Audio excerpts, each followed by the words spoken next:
Welcome one, welcome all to the podcast that shines the light on athletes past, future, and present. This is their story. This is 2020 Vision. Hello and welcome to episode 20 of 2020 Vision. This week we have two athletes, one with a love for the road and one with a love for the track, but both have found a love for each other. It sounds like a Hollywood movie, but it has come to life. Jess and Dylan, who are both successful in their events, Jess with the marathon and Dylan with the 800, found each other through running, as we discover in the following chat, plus more. Here is my chat with Jess and Dylan Stenson. Now, I have with me not only a couple of athletes, but a couple in general. I thank you very much, Jess and Dylan, for joining me. Guys, tell us, well, Jess first, how did you first get involved in athletics? Well, I've always sort of been involved with running to some extent. I grew up in Naracoorte in the southeast of South Australia, and we had a pine forest around our primary school, and school cross country was a big event for the year, so I'd get involved with that. And also we'd often host the regional cross country day. But I have to say I got really nervous for cross country and athletics events, so I tended to go more for the team sports as a youngster. Loved playing netball and a bit of tennis, basketball, did gymnastics and ballet there for a while. So running was always there in the background, but didn't sort of become a major focus until my early 20s. Well, the thing is, netball and all that basketball would have helped you anyway in that sport of marathon running eventually. So where did you go from school on the cross-country event? So I think year 7 was my first opportunity to represent South Australia, and I competed in Melbourne and really enjoyed that, and it was pretty obvious from a young age that I was more of an endurance athlete rather than a speed-based athlete, and that was even true on the netball court. I'd sort of play centre court and run around, and as you say, I think those other sports developed a really good base later on.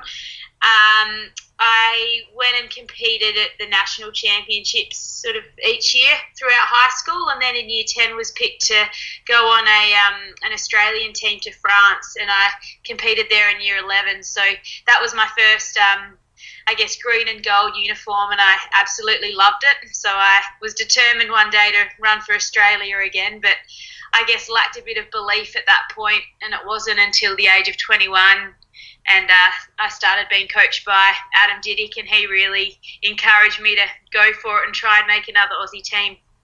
Beautiful. So you caught the bug with the green and gold, which is, I guess, what every athlete aspires to. Should we jump over to Dylan and we'll quickly catch his story on how he started? Dylan, do you mind telling us what got you involved in athletics? Yeah, well, I actually started even quite late as well. I was 25 when I first started sort of seriously, I guess, competing. At some degree, I played soccer for years. I used to be a bit like Jess in the same way. I played a lot of different sports. I used to love soccer. I used to get roped into cross country at school, which I found very tough because I was, I guess, being more of a middle distance man, the distance stuff was really tough for me. I used to just battle through it, and I guess the teachers used to encourage me to go and do it, and I did it. But I found it really tough. I actually didn't really enjoy it much at the time. So I was, I guess, pursuing soccer. I was hoping maybe that would lead to something, but at the age of 25, I just became apparent running was probably, I guess there was a bit of I suppose some talent there, but I didn't really have the skill set required for soccer. I just wasn't quite skillful enough, and then decided to give athletics a crack. I went out to the track and ran a 400 first, and then that went quite well, and soon, I guess my coach at the time was Judy Daly, and she had me training up for 400s, and I think secretly she had planned for me to do some 800s, and that was actually what ended up being my event. So, yeah, I was very much a soccer man and found running very tough, and I guess I wasn't the fastest, and I wasn't, over the sprints, and I wasn't the best over longer stuff, but I guess there was this middle distance realm I hadn't really ever been involved with, which I discovered quite late. So, yeah. Easy done. All right. So, you're both coached by Adam, am I correct? I'm coached by Adam, so he's been my coach since 2008, and Dylan's. So I'm coached by Justin Rinaldi in Melbourne. He's got Peter Bowl, Joseph Deng, Brad Matheson, a few. He's very much an 800 specific coach. But I certainly, obviously, Adam Diddick being in Adelaide, he helps me out for a few sessions, and then we've got a good sprint squad here with Andrew Beck. So I've got a few helpers, but Justin Rinaldi is my primary coach. Well, let's focus on the coaches because they are a pivotal role in athletics. Jess, do you mind speaking firstly a little bit about Adam and what he's done for you as an athlete? Yeah, sure. I have so much to thank Adam for. He basically had his own Olympic dream and went off to Memphis College in the US and was mainly a 1500 runner, sort of had success over the longer distances as well, and had an Achilles injury. So he came back to Australia, had an operation on his Achilles and was in rehab. And I think one of his mates actually said, "Could you coach me for a while you're out of action?" And Adam had a lot of sort of success as a coach early on.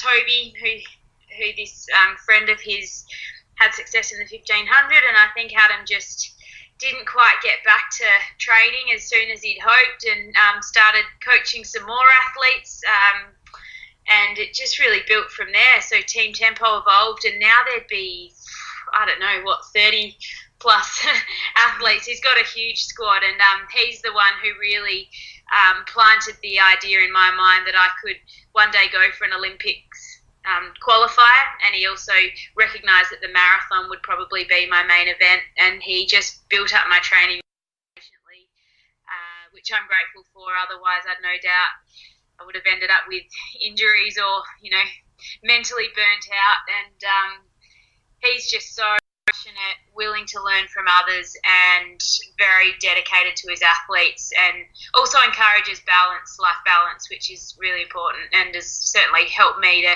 stay in the sport for as long as I have. No, that's good. Well, currently you can't run due to a little baby on the way, but we'll talk about that afterwards. We'll go back to you, Dylan. Let's chat about your coach, mate. Yeah, so I'll start with Judy Daly. So she was, I guess, my first coach, was my coach for probably, almost 5 years roughly.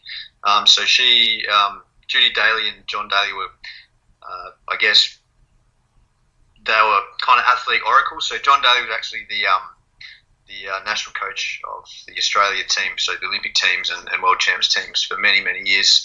And Judy Daly, was his wife and my coach. So they had this kind of phenomenal, I guess, knowledge of athletics from kind of almost the glory days of athletics when it was, a bit bigger sport, and also we're doing really well back then as a country, winning medals and stuff as well. But so she was my, I suppose, kind of speed-based coach, and she, I guess, taught me a lot about. I suppose the good thing about her coaching style is she taught as she went, and learned heaps from Judy. And John, although he's actually both passed away now. And then I sort of transitioned into Justin Rinaldi and his squad. So it's obviously a unique situation because Justin's in Melbourne and I'm based in Adelaide, so there's that distance between us. So I really rely on the support of some local, I guess, coaches here, Adam Diddick and Becky and my Saints squad through Tony Keane. So it's really a bit of a team effort, but Justin Rinaldi's got a phenomenal understanding of the 800. He was actually an 800 runner himself and ran a blinding 400 and 1500 as well. So he really, I suppose, lives and breathes the sport and loves 800. So I sort of feed off him, and he's been a great, I guess, match to my sort of style of training. And yeah, we work together to put together some cracking sessions, and just it keeps me honest. No, that's awesome. Okay, so we've just chatted about both of your coaches there. Now, can you talk to me about what's next for both of you in regards to the track and, well, life? I might start with you, Dylan, because mine's a bit more complicated. I think for me, I guess in about 5 or 6 weeks now, our track season starts. So I'm actually going to start racing quite early. So mid-October, I think, is the first few races here in Adelaide, just sort of interclub and open days. I guess before the baby comes along in November, I thought it would be a good idea to get a few races out, and because it's as much as best intentions, I'm sure there'll be a few disrupted sleeps come November. But so basically hit the track, start racing early. I suppose I'm kind of working with a bit of philosophy this year to stay peak for quite a while. I think something I've noticed in the past, I've had quite a short peak period, so I want to try and maintain sort of a competitive form for quite a few months, which I think is something a little bit unusual, but you're trying to do that this year. So basically start racing in October, lots of racing, and basically our Nationals is in, I think it's March, late March. So that's the platform where you can then qualify for various things, whether it's Tokyo is certainly a little bit of a stretch, but it's the carrots there dangling, and that is, I guess, the ultimate goal. As much of it as it's obviously a challenge, and there's a lot of speedy guys, particularly in the middle distance. My event at the moment is very competitive, so it's going to be tough to qualify and then secure those spots. But certainly looking forward to giving it a crack. No, mate, you mentioned the word carrot there. They say that vegetables are good for you, so I'd recommend you go for it because it's not out of the reach, I don't think. Yeah, no, carrots are very good for you. I do enjoy a good carrot. I am a ginger. You are talking to one, so apparently it's meant to be good for that. So. No, easy done. Was there any other words that you had for what's coming up? Probably going to throw in a few pro races as well. I think with a bit of speed-based training I'm doing at the moment, looking forward to doing some of the like Camden Classic and just maybe a bunch of handicapped pro races. I always enjoy that, and slotting that into training where I can. So that's on the agenda. And there's also sometimes a bit of prize money there, which helps keep things going. If you're unwell. So, but apart from that, that's that and lots of training, lots of pool sessions. That's all right, mate. Have you, by any chance, watched the recent 1 mile that was run in New York with the 3 boys crossing the line almost at the same time, actually? The New Zealand boy ended up winning. I haven't watched it, but I did hear about it. Jess told me about it and told me I should watch it, and I haven't yet. So Nick Willis is very impressive. He's a father of 2, 36 years old. Inspiration. Yeah. Oh, there you go. It was an insane 8 minutes of footage that I couldn't get over. The fact that they were almost automatically all 3 of them over the line at the same time. So definitely worth a watch. Nearly knocked out the guy holding the tape. Right. Beautiful. Okay, Jess, your turn now. Yeah. So basically, I'm 31 weeks pregnant now. So our baby's due in mid-November. So I've been just doing what I can to stay fit and strong, hoping that I'll be able to ease back into, a full training load in 2020. But there, a lot of hoops to jump through before then. Obviously, childbirth is one thing, and then seeing how the baby responds and whether it likes sleep or, just there'll be a huge transition and a few lifestyle changes, but I am really hoping to get back to running at the highest level at some point. So for the moment, I'm mainly doing elliptical cross training, a little bit on the bike, going for plenty of walks, doing a little bit of jogging here and there, but that's minimal now. It just doesn't quite feel like running as I know it. And also maintaining strength and conditioning training. So, the idea is to get back into full training at some point and hopefully run a marathon in 2020. If it could be within the window of the Tokyo Olympics qualifier, that would be phenomenal. But I'm not setting any goals in concrete, knowing that, I'll just need to be very flexible during that phase. Postpartum. No, that's okay. Well, most women, when they're pregnant, worry about what they're eating, and it's still amazing that you're actually wanting to keep your fitness there and prepare for what comes after. And I wish you the best of luck, both of you, with the birth. Now, now we talked about couples earlier on, but tell us about your story, if you don't mind. Like, how did you guys come across each other? Was it on the track? Well, it's funny you say that. It's the, Adelaide's iconic City Bay Fun Run this Sunday, and that's where we met 5 years ago. 5 years, yeah. At the after party. So that's right. Who got the better time? You can tell the story if you want. It's changes a bit over the years, but we actually both didn't run the City Bay. I think Jess had just got back from the Com Games.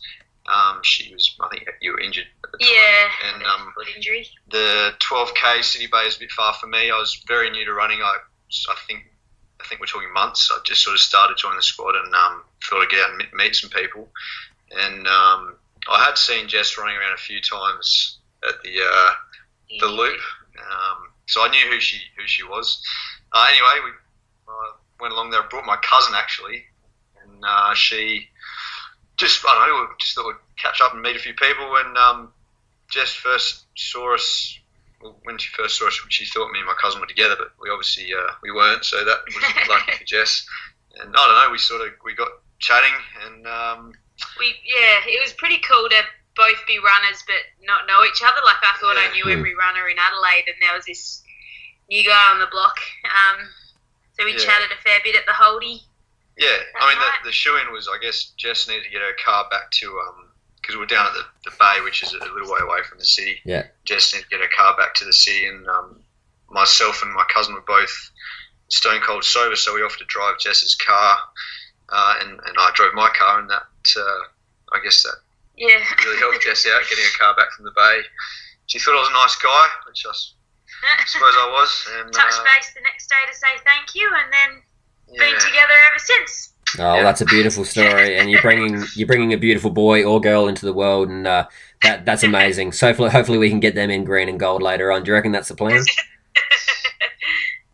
I hope they'll like sport, because we certainly love it and just love being active generally, whether it be, just getting out amongst nature or playing outdoor games. I think there was certainly not going to be pressuring.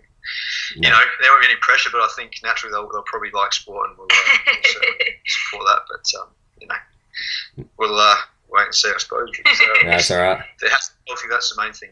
Exactly. Well, the athletics family, and I'm sure your family, they're all very supportive. So we'll definitely embrace the child in open arms, and I wish you the best of luck in what you have coming. So thank you very much for joining me today for a chat. Thank you. Thanks very much. All right, we'll catch you later. Bye. It is great to know that both Jess and Dylan are going so well in their life. I wish them not only the best in their athletic future, but the best with the birth of their child. I thank you very much for joining me on episode 20 of 2020 Vision. Catch us next week. Who knows who we're going to get. For more of a look at our athletes that we feature on episodes, go to our Facebook page 2020 Vision Podcast, where you will find all information on our episodes as well as what's happening next week. This is 2020 Vision.